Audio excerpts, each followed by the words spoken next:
Well, it looks a little bit dramatic, but yes, they're in the bin, and I'll show you why. What is the go with Chinese fairings? I bought one brand.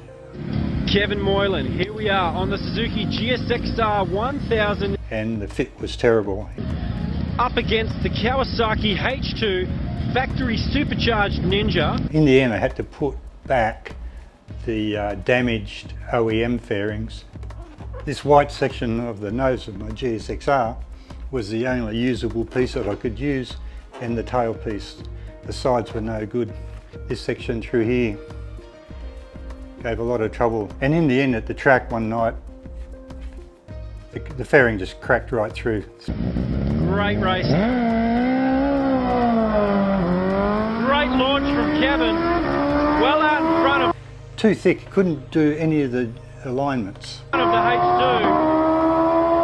Think he's got this one in the bag. And Kevin runs through with a 10.5, 11.2 for that Kawasaki. So when this Kawasaki ZX-6R came into my possession, it came with an aftermarket fairing kit. This brand, the ZX-MT, is the manufacturer of the fairing. I'm quite excited about this kit. It seems to be good, and it's raw, unpainted, and we got to prepare it all, sand it all up, prime and paint. So it's going to be a good project.